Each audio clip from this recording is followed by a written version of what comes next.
کل جو معاشرے میں لوگ کہتے ہیں کہ ہم اپنی برادری کے باہر رشتہ اپنی بیٹی یا بہن کا رشتہ دینے کو اپنی کمزوری سمجھتے ہیں۔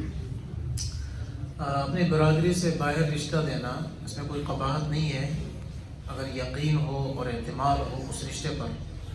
اکثر یہ ہوتا ہے کہ جو رشتہ لوگ برادری میں دیتے ہیں اس کی ایک وجہ ہوتی ہے۔ سب سے پہلے میں آپ کو وجہ بتاتا ہوں۔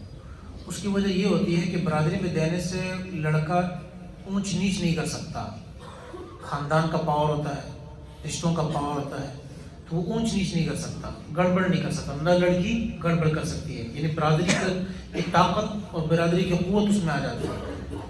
لیکن اگر کوئی دیکھا بھی یہ کہ برادری کے رشتے ٹوٹ جاتے ہیں، تو اگر برادری سے باہر اچھا رشتہ ہے تو اس میں کوئی قباحت نہیں ہے۔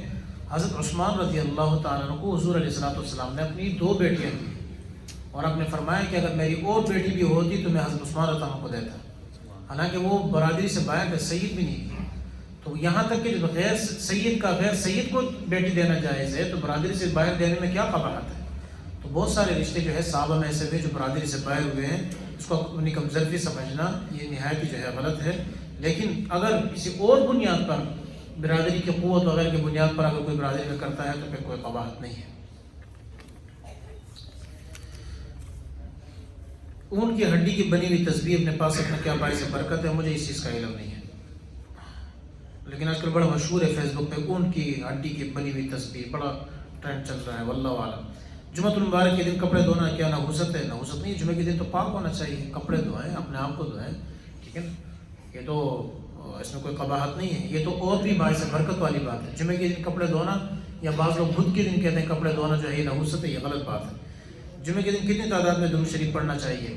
جتنا موقع ملے اتنا درود پڑھے، لیکن جو ہے عصر کے بعد جو ہے معمول بنائے، مغرب تک جو ہے وہ درود شریف پڑھا جائے تو یہ زیادہ باعث برکت ہے۔ باقی جو جمعے کے دن کثرت سے نبی پاک صلی اللہ علیہ وسلم پر درود شریف پڑھنا چاہیے، اور درود شریف جو ہے وہ اس کی حد مقرر کر لینا بھی ٹھیک ہے، کیونکہ یہ تو ایسا عمل ہے کہ جو اللہ کو بھی پسند ہے اور اللہ کا خود بھی یہ عمل ہے، ٹھیک ہے، تو لہٰذا کثرت سے درود شریف پڑھیں۔ 3 طلاق کے بعد بیوی رکھنا کیا گناہ کبیرہ ہے؟ ایک جماعت کہتی ہے کہ 3 طلاق ایک طلاق شمار کی جاتی ہے۔ دیکھیں، 3 طلاق کے بعد بیوی کے ساتھ رہنا تو گناہ کبیرہ ہی ہے۔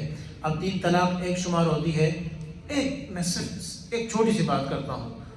نبی پاک صلی اللہ علیہ وسلم کے دور میں لوگ 3 دیتے تھے اور ان کی نیتوں پر بھی فرق نہیں پڑتا، ان کا ارادہ یہ ہوتا تھا کہ نکل جا، جس طرح تاکید کے لوگ کہتے ہیں میرا ارادہ تاکید کا تھا۔ حضرت عمر رضی اللہ عنہ نے اس چیز کو محسوس کیا کہ لوگ اب گڑبڑ کرنے لگے ہیں، طلاق 3 دیتے ہیں اور کہتے ہیں کہ ہمارا ارادہ کس کا تھا؟ ایک کا تھا، لوگ گڑبڑ کر رہے ہیں۔ تو اس پر اجماع ہوا۔ کیا ہوا؟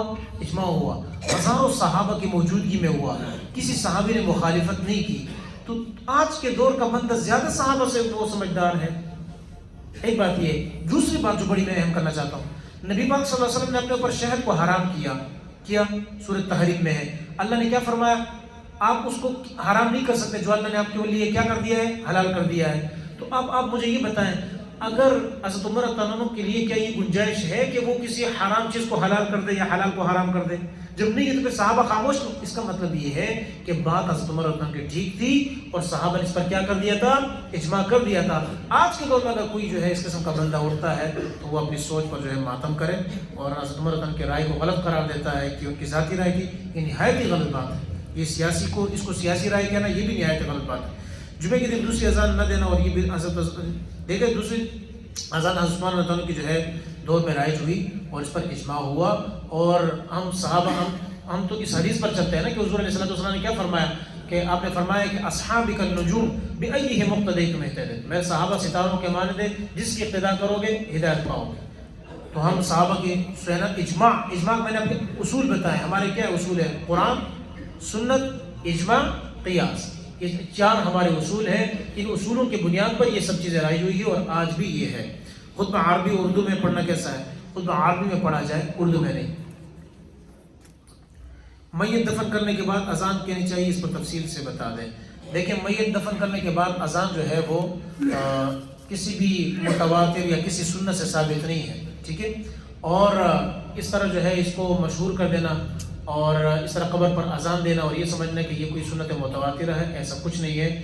اور خاص طور پہ میں ایک بات بتا دوں کہ اس عمل کو بعض رات جو ہے بڑے لازم کے ساتھ کہتے ہیں اور یہ سمجھتے ہیں کہ کیا ہے اس سے میت کے جو ہے مسئلہ اس چیز میں جو ہے وہ کیا ہوگا آسانی ہوگی. ایسی کوئی بات نہیں ہے.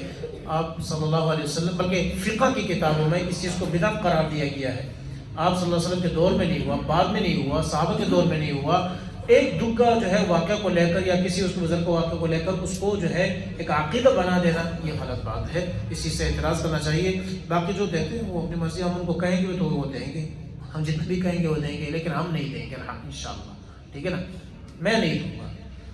میں نے ایک جگہ ابھی جنازہ پڑھایا قاری نذیر صاحب کا جو ہے نا, اور اس کے بعد ان کو دفن کیا گیا.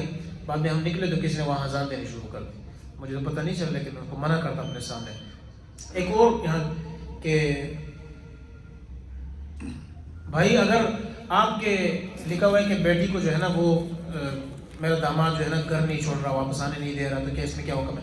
ایک بات آپ کو ضرور کرو, بیٹی جب آپ نے شادی کرا دی نا, اور تسی جانو تو کام جانے, اور پھر یہ چیزیں اڑیاں شڑیاں نہیں کرو. گھر نہیں چھوڑ رہے ہیں, گھر آنے دو, اور یہ کر دو وہ کر دو, پھر اڑیاں شڑی نہیں کرو. بس ادھر شادی ہو گئی, بس ہو گئی نا, اب چھوڑ دو ادھر. پھر اس میں جو ہے یہ ادھر ادھر کی باتیں نہیں کریں. جتنا آپ اس چیز کو چھیڑتے جائیں گے, جتنا آپ اس مسئلے میں جو ہے پڑھتے جائیں گے, اتنا ہی بیٹی کے لیے عذاب بنتا جائے گا. میں اپنا ادھر ایک واقعہ سناتا ہوں. ٹائم ہمارے ایک دو دوست ہیں, ان کی بہن کے ساتھ ان کے جو ہے ابھی بہت اچھا ہو گیا, وہ لڑکا بڑا اچھا دوست ہے ہمارا. وہ کہتے ہیں یہاں تک کہ اس نے ارادہ کیا شادی کا دوسرے, پھر اس نے مار پیٹنا شروع کر دیا, یہاں تک کہ ان کے اپنے سسرال میں یعنی اپنے ماں باپ کے گھر میں لڑکی کو لا کر ادھر مارا. اور کہتے ہیں ہمارے سامنے اتنا مارا نا کہ میں بتا نہیں سکتا, لیکن ہم خاموش تھے. پٹھان میں تھوڑی سی چیز ہوتی ہے, خاموش تھے. کہتے ہیں ہم نے کچھ نہیں کہا. ہم نے کہا بھائی تیری بیوی ہے, تیری بس.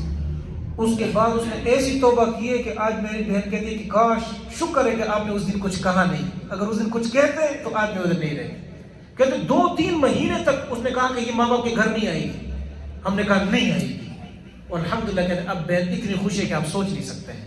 اس لیے اس چیزوں میں کبھی بھی چھڑخانی نہیں کرے. دے دیا, بولے یار اللہ ہے والے, چھوٹی موٹی باتیں ہوتی رہتی ہے. بیٹی کو بول اپنا گھر سنبھالو, آرام سے بیٹھ جاؤ, کچھ نہیں ہوتا. ٹھیک ہے نا, انشاءاللہ اللہ ہم کو عمل کرنے کی توفیق عطا فرمائے.